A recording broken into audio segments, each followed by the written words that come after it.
guys. Well, welcome back to the show. Today, we're going to be covering Gen V and Marie Monroe's development through this season thus far, episodes 1 through 3.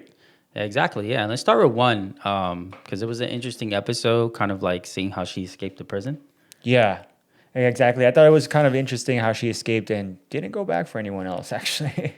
Yeah, she definitely did not go back. She left them there and then tried to make excuse like she wasn't capable of going back. Right, and that didn't make a whole lot of sense to me. I know they kind of held it over her head in I think the first, all 3 episodes, they kind of kept throwing it in her face, but I felt like they kind of let her go of it too easy because we already saw in episode 1 that not only did she leave, but she didn't even show any remorse in the scenes, or at least they didn't show us any remorse of her in those scenes. Yeah, I agree. Not enough, at least. And and then to even show us like that she still has some type of justice sense to her, but yet she didn't care enough about to track her friends down to see if they were okay, and just went back to trying to find her sister.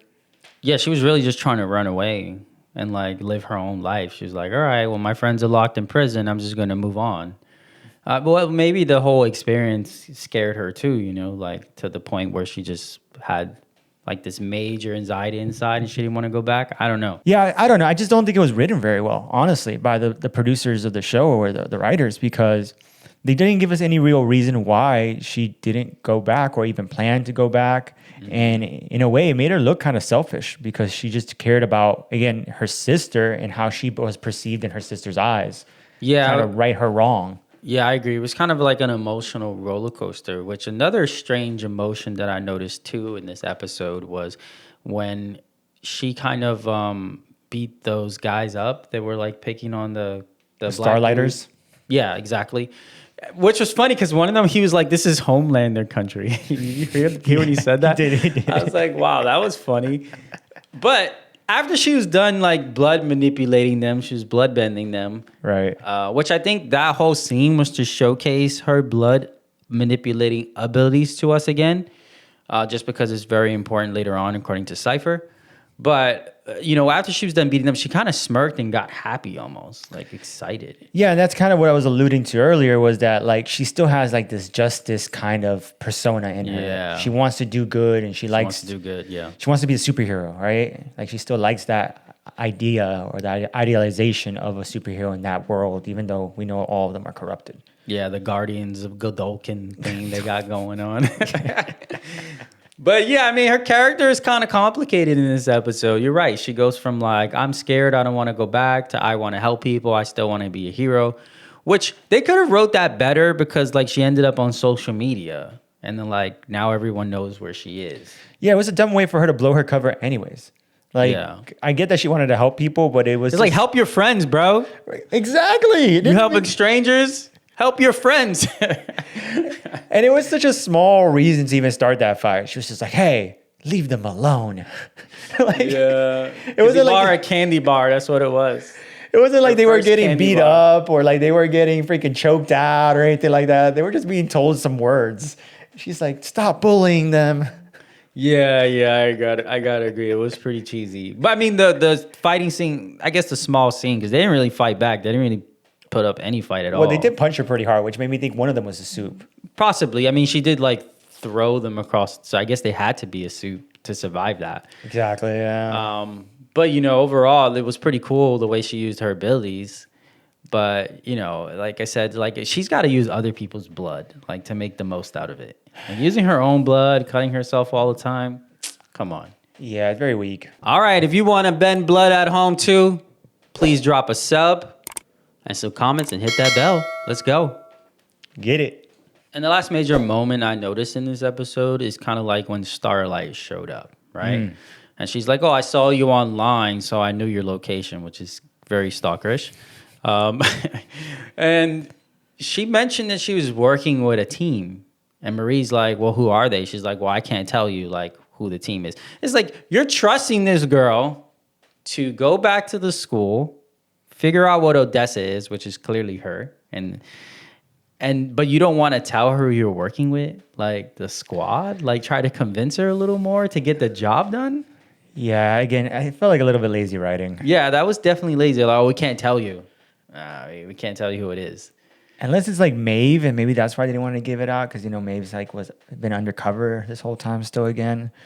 But I really don't. I didn't get the I understood why that was such a big thing to hide or even allude to like the way. Yeah, I gotta agree with you on that. All right, so going into episode 2, we'll start with what stood out to us, which is really the first meeting with Cypher Withers, which she's basically in his office. I guess when she finally gets back to the school, they're doing like some sort of interview. Mm-hmm. And I thought that scene was interesting because first of all, she's like angry in the beginning. Like, why are you so mad? You just got back. Like, she's just so... Well, she's mad because they all covered it up and they hid all the stuff they did and Yeah, they tried to I guess murder them so. the whole last season. But I'm like, she's just sitting there so rude. I'm like, bro, like, stiffen up, sit up, Yeah. But I thought that whole scene like was interesting. They were foreshadowing his abilities because he was like reading her and seeing right through her. And then he also mentioned Kate was in the hospital on purpose. And I really think he did it on purpose too, to kind of like show her that he knows. Yeah, I agree completely. Cypher's probably honestly my favorite character so far this season. He's really good. The actor who's playing him has just done a really great job of like being kind of creepy and serious, but also kind of like aloof and not caring like about their powers or even afraid. Like he just knows how to He's hold got that himself. whole like, I'm the smart guy, but I'm gonna let you think you're smart kind of thing going on. Yeah. Yeah, it's kind of cool. I agree with you. They did a good job with his character and who they chose to play him. Yeah, so leading into Cypher, it was pretty cool how he actually built them a whole arena to actually begin the fight and train them in a way, which also made me question his motives a bit. Like, why is he trying to power her up and get her so strong? But as we know, I think it was episode 2 that we learned that the Odessa Project is her, if I'm not mistaken. Yeah, I think it was. Yeah, it's definitely 2 because 3 starts off with them discussing it.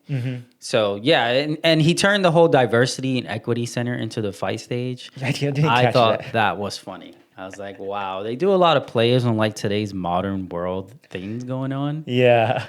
But yeah, that whole scene was really just kind of hit the point that she doesn't know how to use her abilities. Yeah, that's one of the biggest things I took away from that scene when he was questioning her. Like, do you even know how your powers work? Do you know if you can like control the whole red blood cell or just parts of the red blood cell? Which part specifically of the red blood cell?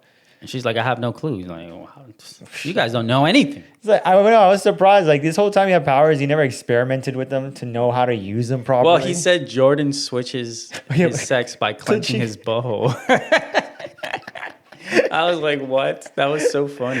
Yeah, it was pretty funny. Of course, classic, Gen V stuff, man. Yeah, and that whole fight, which they mentioned during the fight, is basically that big giant guy. I don't know what his name was, but he was basically just gunning for Marie the whole time. So it's like the whole... Didn't explain why he was either. Well, obviously, Cypher wants her to be trained. Yeah. Perhaps she's going to be the leader of some sort of war with the humans. That's what I'm gathering. Yeah, I mean, he kind of alludes to that in actually episode 3 we'll get into. Yeah, exactly. To the last point, what interests me as well is the fact that Vault was willing to kind of make up a story for Kate's attack and kind of like do whatever it takes to make sure Marie gets back and Marie's safe. So that was interesting to me because I'm starting to think that maybe she escaped on purpose. Maybe this whole thing has been orchestrated on purpose. That's a good way to put it, actually. I didn't think about that like that. Yeah, because it was kind of weird that she's the only one that escaped and that I didn't even notice the way you mentioned it. Like they basically did protect her so that way she could come back like nice and easy. Yeah, because if they knew that, then they have to know other things as well, right? So they basically created a whole story. Even Kate didn't know about it. Marie didn't know about it. Apparently, Cypher probably knew about it already, which means that they have eyes on her and they've been watching her the whole time. So everything has to be a setup. Yeah, for sure. I would think so too, because I mean, we also know that the last season ended with Homelander, right? Like in main front center. So you would think that if they were really hunting her down, they would just send Homelander after her. Yeah, exactly. And then after the scene, they basically open the folder and she finds out she's Odessa. So yeah, episode 3, we'll start off at the scene when they're in the house and the gang's all together and they're kind of looking through the folders. And one thing that stood out to me was that they started to be suspicious of Starlight. because they're like, okay, if Starlight knows you're Odessa, why is she telling you to go after Odessa when you are Odessa? Yeah, it doesn't make a lot of sense unless Starlight really didn't know, but given how much information they usually are able to dig up, I'm even suspicious about her at this point. right? Because the whole show up out of nowhere and say you saw you on the internet, because obviously someone's watching her the whole time. So perhaps she's working with whoever that is, and she didn't actually see her on the internet. I was suspicious about that too. Yeah, there's a lot of questions around that. And they're like, oh, you got to go back to the school, right? Right. Come on. Yeah, but then why would Starlight want her to go back? Unless, The plan is to get her back into Cypher's hands. right, unless Cypher's actually a good guy. Or he's a major bad guy, one of the two. Because, It's a good question, right? yeah. So in the next scene, we actually get another battle scene in the Diversity and Inclusion Center, where Cypher basically leads the way and conversates that they're outnumbered dramatically, the Supes themselves, compared to the humans. And if they really wanted to, the humans could rise up at any time and take over. And he's preparing them for war, right? Yeah, basically he's preparing for war. But it's like, why are you using college kids? That's kind of strange too, right? Like, why the college kids? Easily manipulated, I guess. Yeah, easy manipulated. And then he's like, okay, you guys got billies, you have all these powers, nobody knows how to use anything. He's like, these humans can outnumber us. They'll run up in here and take us out at any time. I thought that was a interesting play, and perhaps we might actually see I mean, everything seems to be leading up to a war with the humans. Yeah, it definitely is. And I mean, it makes me, I just wonder what Cypher's motives are. I really don't understand, but hopefully we'll find out in the next few episodes. By 6, I'm hoping the most. Yeah. All right, let's go into Aunt Pam now. Now, this was probably the most important part of this whole episode. It gave us a lot of information. But one thing that stood out to me is before she went in the door, for some reason, she took out her pocket knife. And she was like going to cut her hand. I'm like, what are you doing?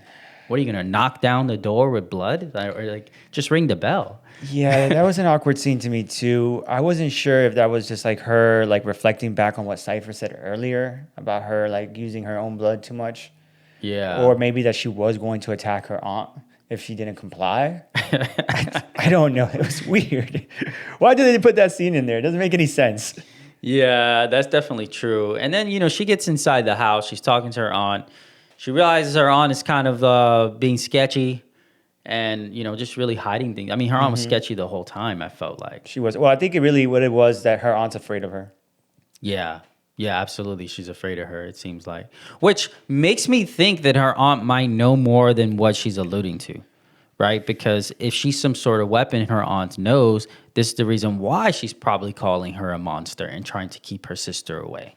Yeah. Right? Because if she, as Marie said, she got her period and, she killed her parents based off her period. Any normal grown-up would kind of understand that situation. Right, I thought so too. And by the way, that was a good acting scene from the actress there that plays Marie. I thought that she did a really good job in that role. Oh yeah, she shined right there. In that scene, yeah, just giving her all that anger and hate and remorse. I think she was holding that in her whole life, like to just say to somebody, like, I was just a child. It's not my fault. Because in the first season, she kind of blamed herself for a while and had that energy inside of her. And in this episode, she finally got to let it out and take that burden off her shoulders. Well, what a big drop was it when we actually found out that Cypher actually delivered her. Oh, yeah. I was like, maybe that's her daddy. That's her real daddy. That's what he's going to say to her later on. It could be possible. We found out that Marie's mom couldn't conceive properly. Yeah, so apparently she couldn't, yeah. Who knows if it was like they inseminated her mom with Cypher's blood. Or Cypher's that's a semen. twist, right? Maybe that's why he wants to keep her close. He's really her father, and the other guy's not. I mean, Could be a surrogate father the whole time. You're making some good points here. Marie, I'm your father. Another point too is that there were actually other babies. Oh yeah. When they were looking through the folder, they were like, all these other children died, and you're the only one. I doubt that's true too. So that's another good mystery as well. All right, and then the ending scene is pretty much Jordan confessing his love to Marie, which also was strange to me too, right? Because if they made love for the first time, that means she bled. So why didn't she go crazy and kill him? I don't know. But either way, that whole confession speech, I don't know if that needed to happen. I didn't see the point of that. Yeah, It threw me off. I was very confused that them would do that, or such as like the speech basically gave no benefit at all to Jordan in any way or to their whole movement. He basically just outed himself and his crew because like all of them are gonna have a target now. It's not just like him. So I'm not sure if that was beneficial to anyone. And I do like that the show immediately kind of, smacked them in the face with it. Like, Yeah, I mean, they throw in like cliffhangers that are not really useful, and I think that was one of them. It's like, why'd you do this? yeah, it just didn't make any sense at all. No strategic reason. And of course, like the media would come after you. You literally just said something that is against what Vought and what they've been portraying out in the media for a week out. Yeah, and Cypher basically knows, and he just like walks away. He's upset. He's like, yeah, this is gonna go bad. This was not a good idea. So one thing I still don't quite understand is just why Marie is still so insecure and has not really progressed at all as a, superhero or as a soup. In her powers, her mentality, especially when Gloria Newman was in season 1.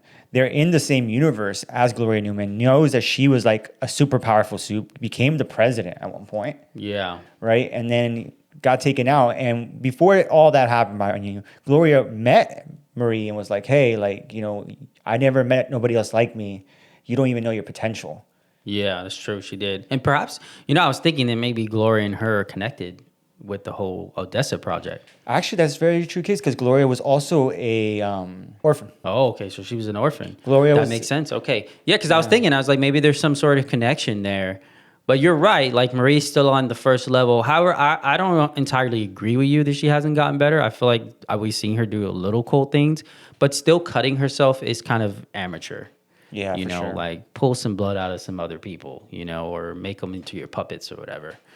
But, once she learns how to use her abilities, she could be pretty OP, I would think. Yeah, without a doubt. I think she could definitely be as strong as Gloria Newman or possibly stronger. I don't know. We didn't get to see the full extent of Gloria's powers either, but we know that she was not as strong as Homelander, though, because there was a point where I think Homelander threatened her and she backed down in The Boys.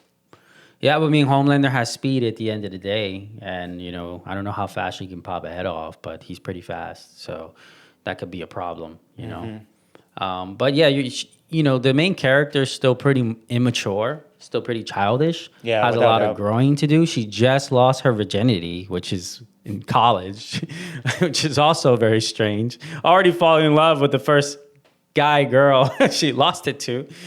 So yeah, I think she has a long way to grow as a character. Yeah, I think so too. Good point. All right, guys. Well, that wraps it up from us. Let us know your thoughts. How did you feel Marie Moreau has grown this, few episodes that we got from this new season? Do you like her new character development? Do you hate it? Let us know your comments below in the section. And just stay tuned for more Gen V breakdowns as we keep continuing to cover it here on the show. Absolutely. We'll see you in the next one. Take care.